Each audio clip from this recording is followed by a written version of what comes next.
But how did you learn the Aussie accent? I watch cable TV a lot. Okay. If you did not become Bogart the Explorer, unsa ang ka ba? A scientist.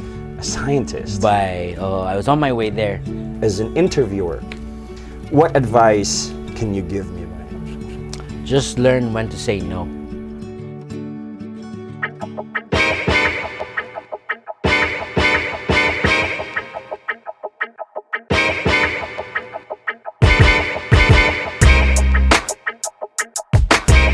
Mayong bunggag, this is your proud bistak boy, Chito Samontina. Kabalo na mo nga grabe kayo ka spontaneous ang amuang lakaw karong si Manahona, no? You know, we had a chit-chat with Brand Damage, nag-add to mi sa Misamis Oriental, and then we thought na kailangan yun pod na mo maagian sa agusan, kay dinhi na siya nagpuyo. One of the content creators nga grabe ang ako ang respeto, ga-look up kay ko aning tawhana, maka-proud kayo kay Bisaya, Davawin nyo mo ginayang pangalan kinaagay from Davao City. Ay, pidigig kinako tas-on ang akong intro pero naman ko silahang balay. Wanay dagang storya pa. Please welcome Marco, who also known as Bogart the Explorer from Davao City. Bye! Yawa, nag-intro na ito. Nag-intro ko, gipalakaw ta ka sa imong kaugalingong balay, bay. Well, you know what they say. Don't Bobby your own shrimp in your own backyard. Talaka niya. Nigawas na yung Aussie accent. Sa'yo pa ba kayo? Sa'yo pa kayo. Ayaw niya Isa na, kay Chakotusan ako ni para mulaban ko si mo. Reserva sa nato na. Okay, kanisa ha. Before mi nagsugod sa shoot, with camera na gyud na kay mig na istoryahan mo to ni ana ko nga bye save na to for the chit chat bye kini na to ma-record tanan. But anyway, how are you bye? Okay ra ko bye. Salamat kay for coming here bye. I mean appreciate ginaon na. I mean from Davao City man gyud ta. Pero nata sa Bayugan City. Na Bayugan. Okay kayo na mga tanang mga tao ba asa man Bayugan exactly. Mo na ako trip bye kay ganahan ko na so napoy siya murag Davao vibe siya tong idako ko ba. I wanted my kids to feel like that na you know the Davao in the 90s. Ana ba just starting out, right. just you know. And you're just new here. Bago lang ni Couple of months lang, man, you know, and I don't know anyone here. Nobody, no family here, right. but I've made a few friends along the way. It's nice making new friends. They don't know who you are. Right, you know, and then when suddenly they find out who you are, lo. Come rito si Bay. I like it. Maganahan mo gawa kay you bring something to the table for them na lola mo kay ambag bay. But being in the industry for so long, I think you started 2015 or earlier pa gyud. Oh. Yeah, dugay ni gyud kay ka sa industriya. Like you're actually one of the OGs. No, especially seryoso ba? Ikaw na bitaw. You're one of the OGs. Mo gani nga, pero hindi gid mi ma-proud ba kay Davao na. But being in the industry for so long, kanang na like people recognize you, kanang you got used to it already or usahay di gyapon ka comfortable ba? Ano ba, I just learned to accept whatever comes my way. Ang akong murag mantra karon ba is just flow na lang kay if you resist pa man goodbye, that's when naging kay friction ba na musamot na noong kalisod imong sitwasyon kay labanan pa man na nimo ayaw na labani bay flow na lang mag tubig ba kung di magi diri ta pinakadaling path ba the easiest path to life ba. And I was thinking man good na kung naay mga hassles or whatever that na kunyari na muduol sa imuha na isturbon ka na kanang dili siya nindot na tao gani kunyari siya ganahan nimo kumbaga man siya pag ginang iduol nimo kana dawato na lang na nimo unsa man yang giingon ana sir salamat sir na at least ba wala ko nimo gibigyan na gani imo lang gisurti sa kuha ba so okay kay na sa kuha sir man ako na consider magingon syempre buhaton gyapon ako akong tripping pero respeto lang ta kay gatag niya yung opinion ana ba so either kung mansamot na ako na yung mga good vibes na maduol sa imuha right dool sila kay natabangan nimo sila ba in a way na dili matabang gani sa kwarta o mga ana gani more on their outlook ba na shit hapit na yung kumawaon ta bro ba and then biglang nakita na ko imong kabinuang nabuhay noong no grabe no ana gani like ma-realize mo ba nga magiging kay purpose sa kalibutan marga na bitaw you know you save people's lives just by entertaining them. By one time, na ni-message ako ba, teacher ni sila sa isa ka special school ba?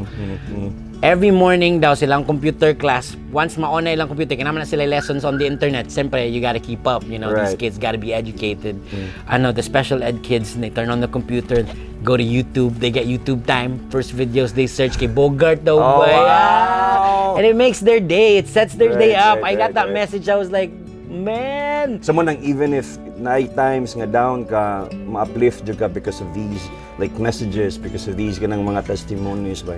Yeah, and most of the reasons that we get down anyways because we're racking our brains, our hearts so much na we can't produce good enough and more of it content for people who need it. And it's just like it hurts us now. Oh my God, they're waiting out there. I gotta give them something, but it can't be crap. You know, it's gotta be something. A piece of me has to be torn for that. But yeah, we were talking about life as content creators nga, and this is not a lot of people realize nga we also go through like depression, you know, burnout, but how do you deal with it? You know, family, bros, is good. So. The reason people live long lives is not because they're healthy, not because they're rich, you know. The reason people live longer lives is because they have lives to live longer for people, you know. Your kids, we have Music and Moon. Moon ay pangalan sa anak nila way. Si Music is 7 years old. Moon is a year and 3 months. A year and 3 months. Yeah. Why did you name Music? When my wife and I were deciding names for our kids, my good bro, we were thinking of in our interests. So mine was music because I was in a band back then. And then the wife's was philosophy. A lot of if you look at our small library, we've got tons of books there. Most of them are philosophy books. Few science, few history, but most of them are philosophy books. So if it was a boy, it would be philosophy. Pilusup po mo na ikang bataan. Mga nagpatay gitu. Na nag-isay kabala yung mga ansawa. Pero the girl, so music. So if it was a girl, it would be music. And then sakto po kay gabi po din siya kay mahilig kay mo kanta, bro. Kabalo po babaya. So wala lang ako gipa-train pa kay pandemic pero and on her own ba. Okay kayo. And then si Moon manggod because she was born in a pandemic na dark times ba. But she was a light in the dark times. Was the brightest light in the dark times by the moon. Right. So she's Moon. So dagan mo Luna man na tato pero dagan mo kay Luna. Moon lang sa. Moon lang sa. Which is a beautiful name. It is a beautiful name. Luna is also a beautiful name. It's just like I was just thinking I want something na you know, walay hit sa NBA. Right. Pero kani bay. Maminaw ko si Moha kasi this is our first time nag-storyag dugay kasi you know I think I don't know unsa to nga year tong first time na to nag-meet sa hoy panga. Dugay nagigayo to but we never really had like you know long conversation ba karon ra gyud. And then na-notice nako ang imuhag yung like your real voice and accent when you speak English. It's not really Australian. Oh, really, bye. You know, the Aussie accent, it's quite different, as you can tell. Only problem is, it stresses the tongue too much, that it hurts at a certain point. Because you know, when I speak a certain way, pag story taging ani, ang atong ba, design naman na siya mag story ngani. Right. But when you speak this way, suddenly, your tongue has to adjust. It has to move in places. Whereas, pag bisita, walay maigo. But when we talk this way, a tooth would be in place of an open space. So when I make a certain Aussie sound, maigo akong dila. Sakit kayo, bay. But how did you learn the Aussie accent? Growing up, I was just like, I was like, I watch cable TV a lot. Okay. Kasi you know when they say, sabi, sige rag TV, wala kayo mabdance kinabuhi. Boom! Malus na siya. Kita na akong accent, nakuha na ako sa TV. Just kept watching, sila akong TV, absorb. This accent, what is this? Right. Tapos pag ligo og dagat ba, I would just narrate everything I see on the shore in a National Geographic voice. Man, I do that too. Diba? I do that British too.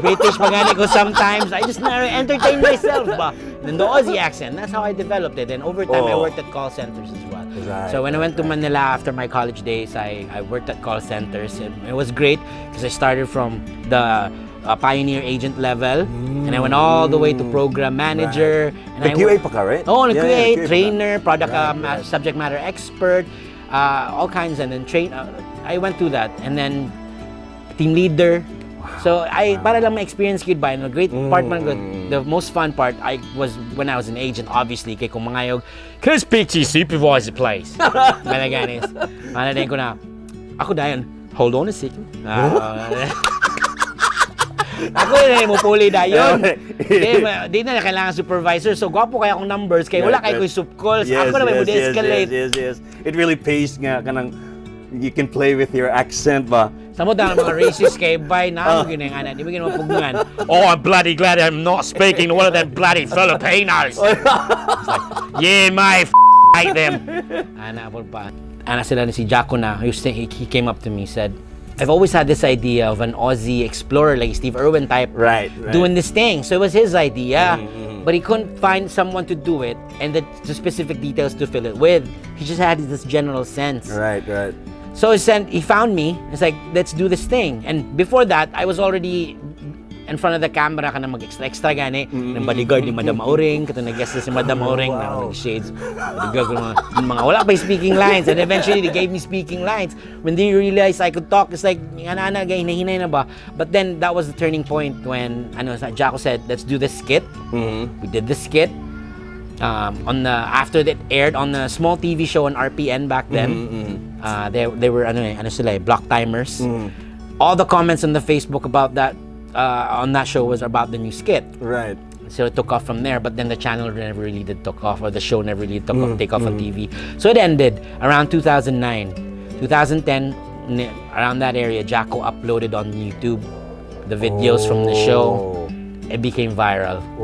So overnight, my life changed. Right. We got featured. That's how Bogart the Explorer was born.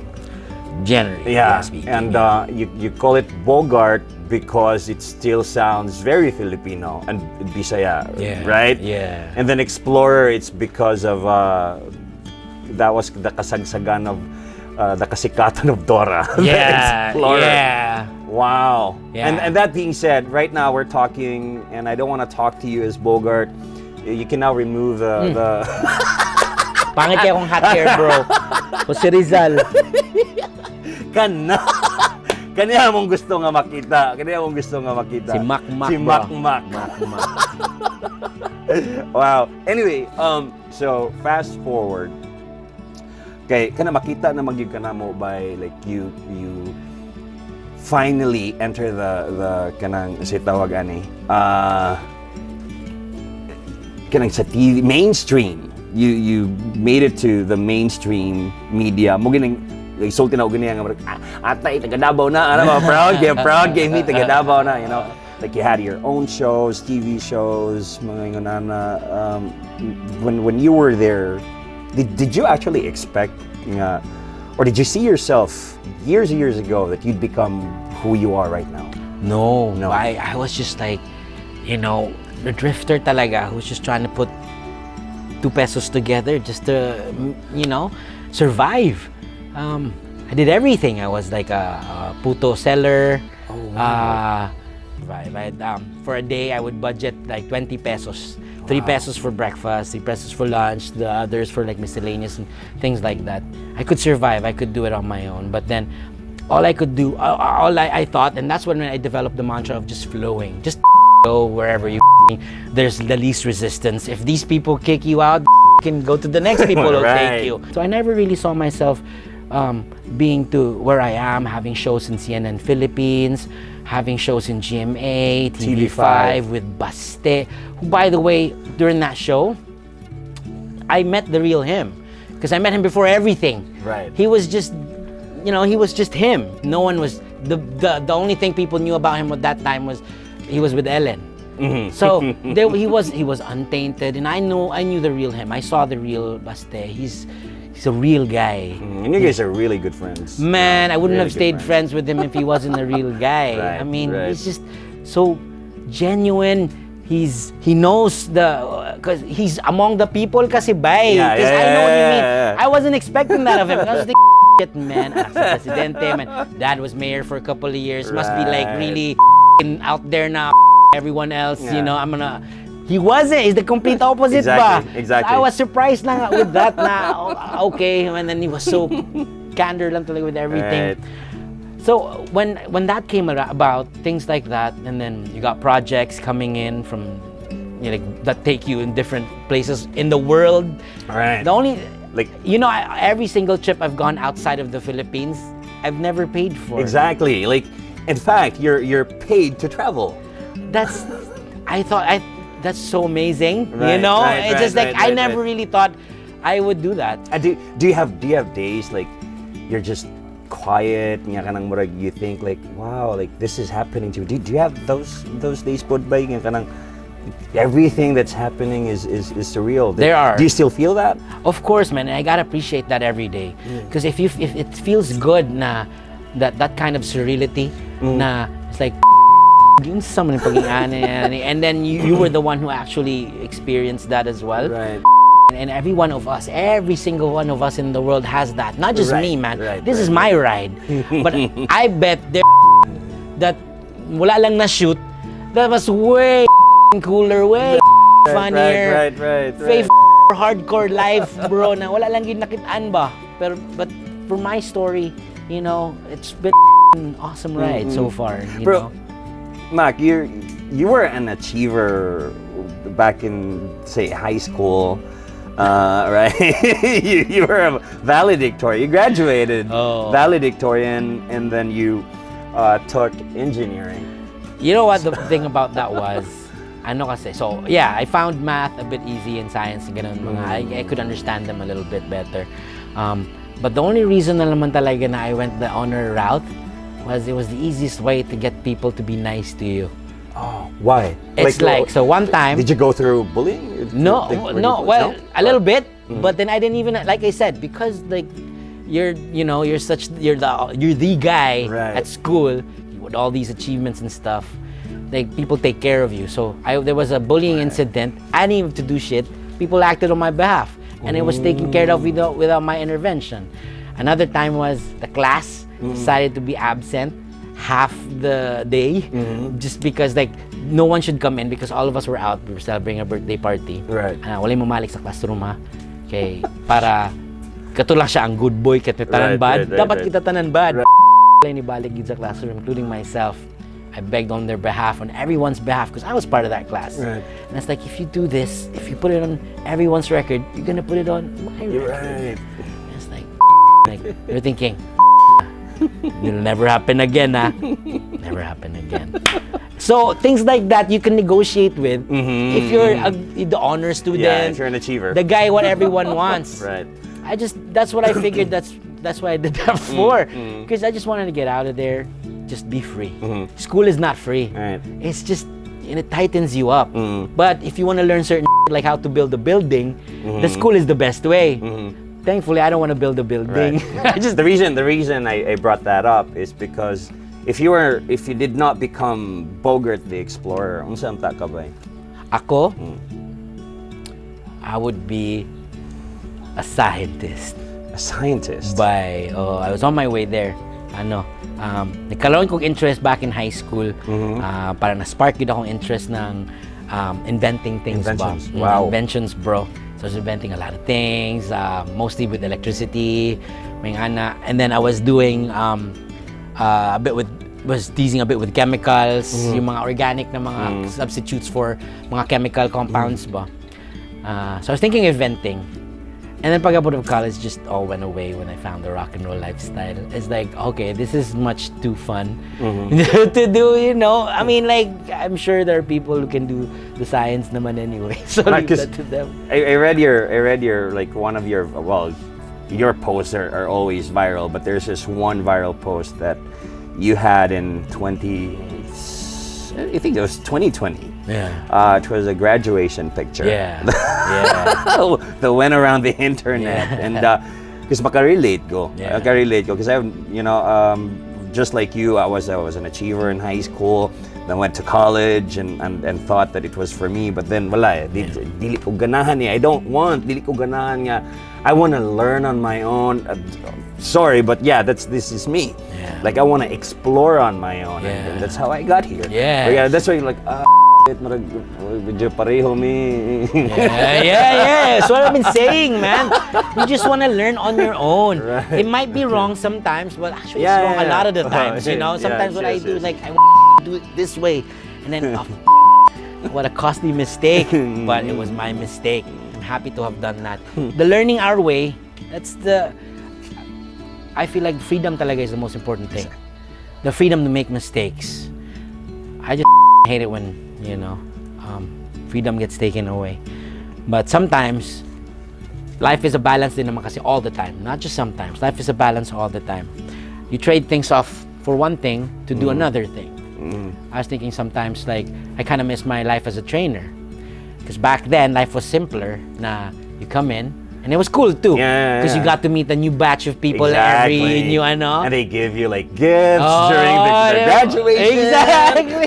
And you're friends for life. Right. Because every single one of the floor is your thing. Right. So nindot ba na everyone's nice to you. Plus, like, after your work, you go home and that's it. You don't have to think about it. Right. You just have to turn it off, be with your kids. And the next day, turn it on again. Right. Instead of being a content creator where you just gotta think about it all the time. Yes. Oy, wait, kita lang. Content manibay. Right. I gotta shoot this. It's like, get you time out for 1 minute. I did that for a couple of months. 2015, nawala ko bro, mga yana na time. Because you got burned out. In a way. I didn't wait for me to get burnt out. Okay. I was on my way So there. you felt like, okay, dito ka padong siguro. Yeah, I quit my bands. I quit my bands, like all of them. Okay. And then I quit a lot of the gigs that I got for Bogart were like hosting local gigs and then, mga local things. But then when I left, it was kind of hard because they had to add a plane fare to the thing. Right. It's like, maybe wag na lang muna si Bogart. So I had to give all that up. But then what I got in return was the peace of mind na I didn't have to create content. Yes. I just go to the beach, Yes. surf, check on the kids on the beach. They're okay. And then surf some more. Right. And then come back home. And then the reason I could do that was because life in the provinces, barato ra. Right. So barato ra ang cost of living. Ibig sabihin, even though pa-chill-chill ra ta, trabaho magyapunta, di man pabaya na amahan. Trabaho magyapunta. But dili nakata hardcore na trabaho kay barato man ta nagpinayanan. I just don't need to live in the city where I can order everything on my phone. I can just take my bike and drive there anyway. Like you're always viral right now, especially on TikTok. Well, of course, and Facebook as well. You have this new style of finally you're featuring Bisaya, Lagi ba? the language. I mean, I was so happy because Bogart the Explorer wasn't really the Bisaya Bogart the Explorer. You were like just, a Filipino guy who happens to be from Davao City, who can speak with an Aussie accent, but not really, like featuring Bisaya as a language. Now you're doing it. Because I'm finally in the land of the Bisayas, right? Sa Mindanao. I was in Manila for the longest time, and that's everything I did was there. But now I'm here. I'm immersed in the Bisayan culture. Right. Na grabe siya ka rich. And now I'm discovering things for the first time or rediscovering them. I lost them when I was a kid. Right. And it's like, bitaw, no? Yung ano mo dito, no? And I come up with these things and I make them into videos or like the memes and things. Which is so witty, really. Like even ako di wala ko na-realize na like, bitaw no, these are like English words and then ang sa Bisaya nga term kay English rapod pero Bisaya ang pagka Exactly. story. I was like, wow, Bogart the Explorer, you're so brilliant. Dagan man na sila, boy. Ating nagikayo na. Amazed na lang ka ba because it just got folded into the language. Right, Linguistics comes into play and it all comes in being observant. Just then, when I'm not me, when I'm not Bogart, I'm just quiet, and I just look, and I listen. I prefer to listen. Right. Pag natay, kauban ta barkada, kita tanan, kita ni Baste, ato mga tropa nato. Kamo tanan magtinukaray na dara, ako na cheer ako dara. Ana. So, minaw ra gid ko sa tanan. Hardly ko dili ko mo steal sa attention. Ana gid na. So kay I just like to observe. Exactly. And absorb it all. It's just food for the brain to eventually use in a joke somewhere. Content. Content, you know. It's a blessing and a curse. It's a blessing and a curse. But Okay. by the way, when you got that accident sa pag-surf nimo, there was how old was Moon? Moon was about couple months old. Yeah, a couple of months old pa lang, and it was bad, bro. It was Right. like early in the morning. No? I don't know if you can see it. That's what happened to him in 2020. I don't know if you can Where did it happen again? It happened in Surigao del Sur, bro. So I was surfing. No, because of this, because of me telling you this, I've been telling people that it's a shark bite in Australia. It sounds so cool. Like, ano yan? What happened? I was surfing in Australia. Shark bit me. Bloody shark. It's like, cooler story. Like, I was shit. And you're still surfing? Yeah, man. But what really happened there? I was surfing a wave that was too big for me. So I was like, at that point, kasi I was confident na in surfing. But then it was like, I didn't take off right. So I fell off the board. And then the board was after me. And then it went in. And then, but you know how a surfboard has the fins underneath? Para for the steering? Oh. My fins kasi were jagged na from being hit on rocks and reef underneath. Right. And then it's carbon fiber pa. So it's not like the soft, cheap kind. So it was either the carbon fiber or my meat that was gonna give.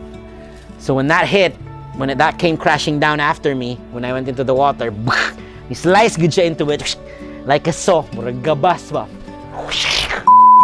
And then super hyper speed, and then floated away.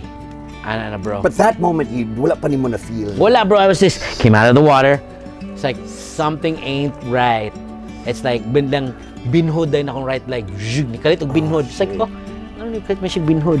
Pagsaka na ako, nagbitay ang karne. Kanang jelly gani. Manapay ka na, kanang fatty ba? Kinapag yung blood and pus and whatever. Gunitan ba gid ako? Like, na. Mo man mo makita mo sa mga World War II movies. Karne gid ba? It's like I swam to shore and then abot ko sa sandy part ng beach. And sayo pa magugay sa buntag. It was like 5 a.m. in the morning. Wala pa ilain tao. So wala ginakita sa kuha until a little bit later. And then they came to meet me in the sand na hula. Ko na pa sa tubig. Nakaabot na ako sa shore ba. The waves were crashing on my leg with the sand. They dragged me. I couldn't walk. Well, I didn't want to walk. Seeing what was like, basing ko bali, basing whatever ba. So I was just like, they put me down. I lost consciousness for a little bit. And then they brought me to the hospital because I thought, the doctor said, I was like 1 centimeter away from my artery. Oh, A centimeter more, I would have bled out on the beach right there. That would have been it. So, it was hardcore. I had 3 operations and all 3, nagid sila makuha pang balas ako ang tamad. Hardcore, bro. Up to now, though, I can walk with it, I can run with it, walk with it, but not as long as I used to. Mo build ang pressure saya ba? Hassle, man. I'm not like what I used to. And you're still gonna surf. You're still surfing. I am still, well, you know, when I can, whenever I can. For a couple of months now, wala eh. You know what I need to surf? Is for somebody to give me so much money. Hindi na ako manrabaho, mag-isip og content o mag-surf na lang ko. But for now, man, you know, you gotta hustle hard. Hustle hard, Right. So, right now, Mac, if you could give me some advice, because you've been in the industry for so long compared to me, like as an interviewer, what advice can you give me? Just learn when to say no. There's got to be boundaries at some point, bro. We all put on different faces every time we get in front of that camera. Sometimes you might get lost in it, and that's the problem. Because of those faces are not just faces na, it's also connected to other people's faces. And once you put that on, or once you remove that, you'll also lose that. It's a lot of pressure on the mind. Just learn when to say no, when to stop. Okay. Ana lang goodbye na. And then, once you're ready, you go out there. Because, you know, even at my age, you never stop learning, diba? I'm still learning that still. I'm not saying I've got that down to a T, bro. I'm still learning. Yes. So, that's what I want to tell you too. Because the moment you give up learning, it's like giving up on life na. So, Just don't give up. Exactly. Ano lang ba? Thank you, kayo, Bye. Like, grabe ka, thank you, bye. Like, but like, even until now, maragi ko ganun, shit, I'm talking to like, even my team, like, wagin me, it's like some talks of one, like, Bye. meeting Salamat, you, bye. It's having a fate, chit-chat with you. You know, Serendipity ni Bay. Tulo ko sa Bisaya sa serendipity. Ano sa bike? Timing. English gihapon. Bogart the Explorer, ladies and gentlemen. Hey, grabe, thank you kayo. Thank you kayo. Marco Ho, ladies and gentlemen. Chito. Marco Ho, Thank you, Bogart Chito. the Explorer. Thank you, thank you, thank you. Wow.